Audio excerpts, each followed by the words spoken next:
Hello दोस्तों, आज हम जानेंगे कि बिजनेस की जो ग्रोथ है उसकी क्या लिमिट है। मतलब अनबिलीवेबल वे में बिजनेस ग्रोथ कर सकता है। आज की डेट में ये सिनेरियो है, किस तरह से आइए जानते हैं। कोई भी बिजनेस को ग्रोथ करने के लिए आप ऐसा मान लो जितना माइंड ग्रो कर सकता है ना, उतना ही लेवल पे बिजनेस ग्रो कर सकता है। बिजनेस शुरू करने से पहले ही आइडिया रहता है कि बिजनेस कितना ग्रो हो सकता है। जो शुरू करने वाला है ना, उसके दिमाग में कहीं ना कहीं एक दायरा सेट रहता है कि मेरा बिजनेस मैं इस लेवल तक लेके जाऊंगा। जैसे वो बिजनेस एक सिटी लेवल पे करना चाहता है, एक बड़े सिटी के लेवल पे करना चाहता है, एक राज्य के लेवल पे करना चाहता है, मतलब नेशनल लेवल पे करना चाह रहा है, या स्टेट लेवल पे करना चाह रहा है, या इंटरनेशनल लेवल पे करना चाह रहा है, जिसको आज हम यूनिवर्सल लेवल भी बोल सकते हैं। तो पहले ही बिजनेस शुरू करने के टाइम से ही उसको आइडिया रहता है कि मेरा बिजनेस मैं कौन से लेवल तक लेके जाऊंगा। अभी अगर स्थानीय लेवल की बात करें, मतलब लोकल लेवल पे बात करें, जैसे किसी ने बोला कि यार मैं ना सुबह जो नाश्ता मिलता है ना उसकी दुकान शुरू करता हूं, उसका बिजनेस शुरू करता हूं। समोसे, जलेबी, इडली, वड़ा पाव, बहुत सारी ऐसी, मतलब कोई भी ऐसा आइटम बना के मैं शुरू कर देता हूं। अभी ये जो बिजनेस है ये कोने में, किसी शहर के कोने में शुरू कर दिया, चल पड़ा, पसंद आने लगा लोगों को और पैसे आने शुरू हो गए। उसके बाद क्या कर सकता है ये ओनर? उसके बाद ये क्या कर सकता है, दूसरी एक और जगह खोल सकता है सिटी में। बट अगर इसको ये बिजनेस एक नेशनल या इंटरनेशनल लेवल पे लेके जाना है या स्टेट लेवल पे और सिटीज में लेके जाना है, तो ये इतना आसान नहीं होगा। ये दूसरे जगह के लोगों को पसंद आएगा, खाने का नहीं आएगा, बहुत सारी ऐसी चीजें हो जाती हैं कि इस ओनर का कितना कंट्रोल रह जाएगा बाकी जगह पे बिजनेस को खड़ा करने में। वहीं अगर मैं बोलूं किसी ने ट्रांसपोर्ट का बिजनेस शुरू किया, ठीक है, अभी ट्रांसपोर्ट का बिजनेस है, जैसे उसने ट्रक ट्रांसपोर्ट का कुछ बिजनेस शुरू किया। अभी उसमें क्या होगा, मानो उसका ट्रांसपोर्ट का बिजनेस चल पड़ा, सिटी में अच्छे से चल रहा है।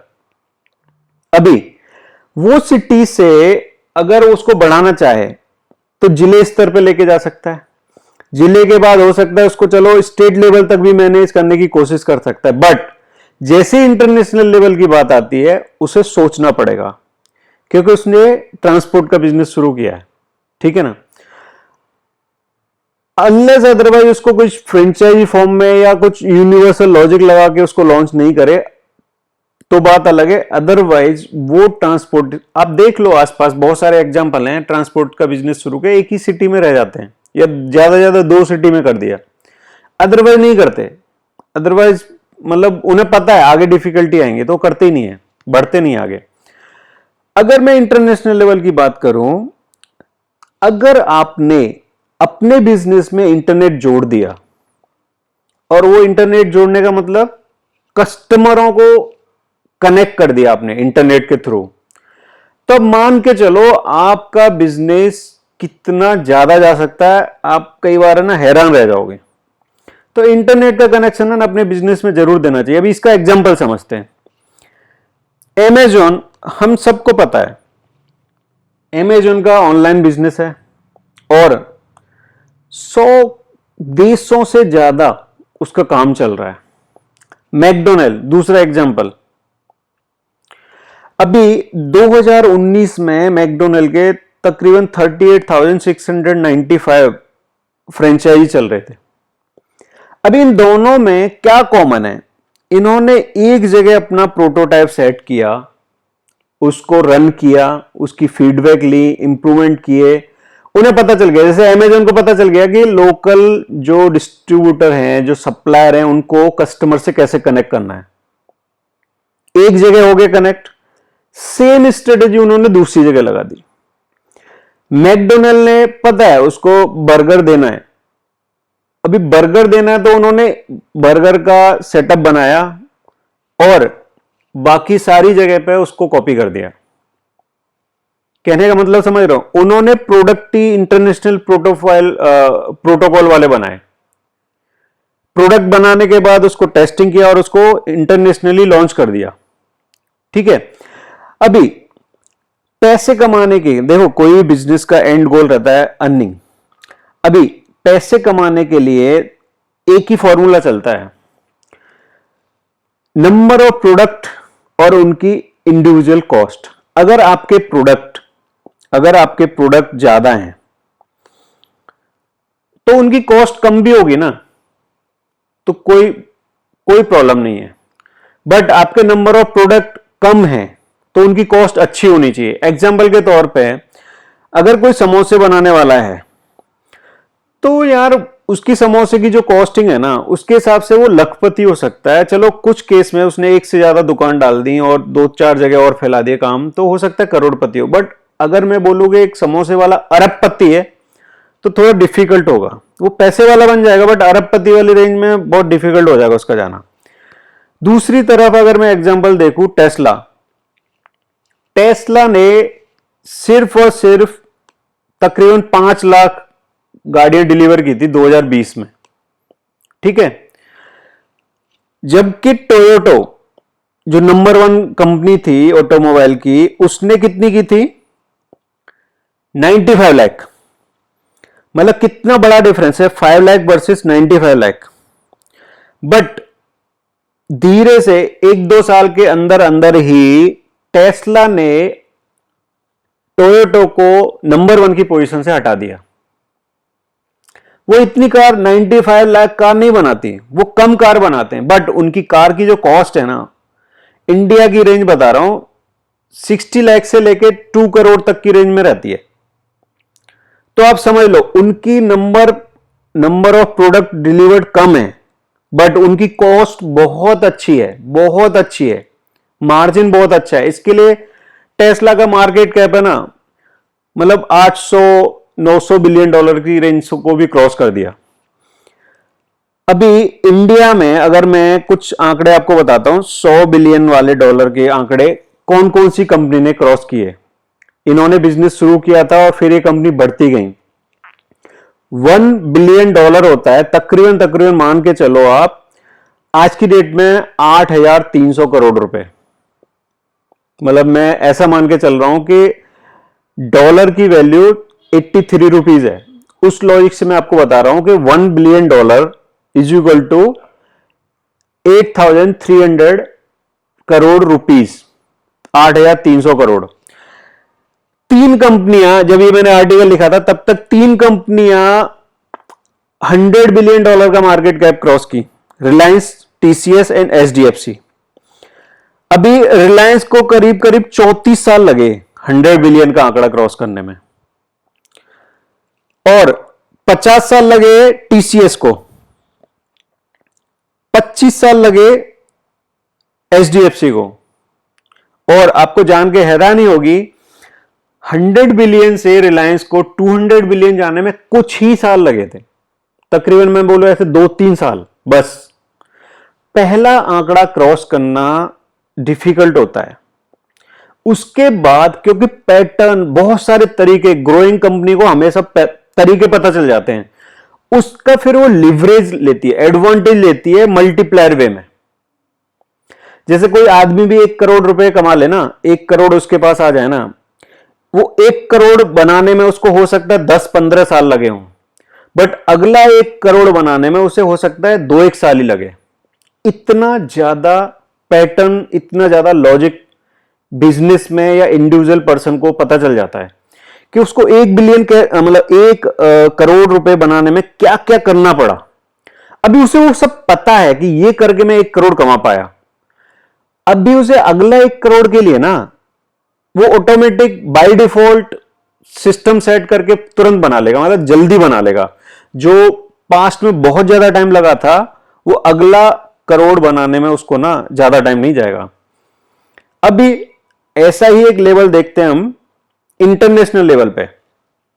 इंटरनेशनल लेवल पे जैसे हम लोग इंडिया में 100 बिलियन की बात कर रहे हैं, इंटरनेशनल लेवल पे यह आंकड़ा 500 बिलियन या 1000 बिलियन की रेंज में जा चुका है। इवन आज की डेट में 2-3 ट्रिलियन भी जा चुका है। अभी थोड़ा कंफ्यूज नहीं होते हैं, जैसे 1000 बिलियन 1 ट्रिलियन होता है, पहले तो सबसे पहले ये जान लो, मैंने यहां लिखा है $1 ट्रिलियन होता है कितना, 1000 बिलियन डॉलर को $1 ट्रिलियन कहते हैं। $1 ट्रिलियन का भी मार्केट कैप अचीव हुआ है सऊदी अरमको, तेल की कंपनी है, गवर्नमेंट कंपनी है, उसने $1 ट्रिलियन का मार्केट कैप अचीव किया है। 1000 बिलियन डॉलर का मार्केट कैप अचीव किया हुआ है। उसके बाद 42 साल लगे एप्पल कंपनी को, जब से शुरू हुई 1976 में शुरू हुई थी, 42 साल के अंदर अंदर इस कंपनी ने 2018 में मतलब $1 ट्रिलियन का मार्केट कैप हासिल कर लिया था। और इसमें सबसे मजेदार, आप मानो अगले 2 साल के अंदर अंदर उसने वापस 1 ट्रिलियन बना लिया। मतलब 42 साल का जो मेहनत है ना, उन्होंने अगले 2 साल में उतना रिजल्ट दे दिया। मतलब जब ये 44 साल हुए तो ये $2 ट्रिलियन की कंपनी बन गई थी, और अभी $3 ट्रिलियन का भी आंकड़ा टच करके आई हुई है। ठीक है, जैसे अगर इसकी जीडीपी मतलब टोटल मार्केट कैप की कंपेरिजन करें ना, पाकिस्तान की जीडीपी से 7 गुना बड़ी है ये कंपनी, टोटल कंट्री की जीडीपी से 7 गुना बड़ी है। इटली, ब्राजील, कनाडा, रूस, स्पेन, ऑस्ट्रेलिया, मतलब ये बहुत सारे कंट्री हैं, इन सब की जीडीपी से बड़ी है। ठीक है, तो ये इतना भी बिजनेस ग्रो हो सकता है आज की डेट में। मतलब एप्पल का एग्जांपल ले लो, अभी माइक्रोसॉफ्ट ने यह आंकड़ा क्रॉस किया, अमेजॉन ने आंकड़ा क्रॉस किया, बहुत सारी ऐसी कंपनी हैं जो $1 ट्रिलियन का आंकड़ा क्रॉस कर चुकी हैं। मतलब 1000 बिलियन। अभी अगर आपको इस आंकड़े के आसपास कुछ अच्छा करना है ना, तो यह करना पड़ेगा, अपनी बिजनेस, अपनी कंपनी जो चल रही है उसको अपने सेगमेंट में अच्छा मतलब परफॉर्म करवाओ, बढ़िया। आपकी ना कंपनी की वैल्यू होनी चाहिए, उसका मार्केट में आपके फील्ड में नाम होना चाहिए कि ये कंपनी अच्छा काम कर रही है। उसके बाद क्या करना है, आपको आईपीओ लेके आना है। आपने डी मार्ट का नाम सुना होगा। जिस समय आईपीओ आया था ना, राधाकृष्ण दमनी जी जो हैं, रात में जिस दिन आईपीओ लॉन्च हुआ था ना, फाइनल डिक्लेयर हुआ था, उसी दिन वो और उनके परिवार के कई और सदस्य बिलियनर बन गए थे। जो पास्ट के इतने सालों से नहीं हो पाया था, वो एक झटके में हो गया था। इन्होंने क्या किया था, जो एवेन्यू सुपरमार्ट के नाम से शेयर निकले थे, 299 का प्राइस रखा था, ओवर सब्सक्राइब हुआ और 604 पे खुला। जैसे ही 604 पे खुला, आप समझ लो कि डबल की रेंज पे खुला, ये डबल से भी ज्यादा थोड़ा। ये इतना इंपैक्टफुल था कि इनकी जो मार्केट कैप थी वो बहुत बढ़ गई, और इनका ये ओनर है, डायरेक्ट कंपनी में बड़ा शेयर है, ये बिलियनर बन गए थे। तो दोस्तों, मैं ये पूरे आर्टिकल में ये बताने की कोशिश किया, काम कौन से लेवल का कर रहे हो, शुरू से ही आइडिया लग जाता है कि आपके काम की बढ़ने की रेंज क्या है। आप लोकल लेवल पे ही सिर्फ मैनेज कर पाओगे, या आप उसके बाहर में भी बड़े स्तर पर कर पाओगे, स्टेट लेवल पे कर पाओगे, नेशनल लेवल या इंटरनेशनल लेवल पे। अगर आप अपने बिजनेस में इंटरनेट का कनेक्शन जोड़ दिया आपने, तो ग्रोथ के चांसेस बहुत बढ़ जाते हैं, बहुत बढ़ जाते हैं। ठीक है दोस्तों, आई होप कि आपको ये आर्टिकल पसंद आया होगा। इस आर्टिकल को प्लीज लाइक करें, और अब तक अगर आपने फास्टलेन फ्रीडम चैनल को सब्सक्राइब नहीं किया है तो प्लीज उसको सब्सक्राइब करें, ताकि आपको इस तरह के रेगुलर अच्छे वीडियोस मिलते रहें। Thank you.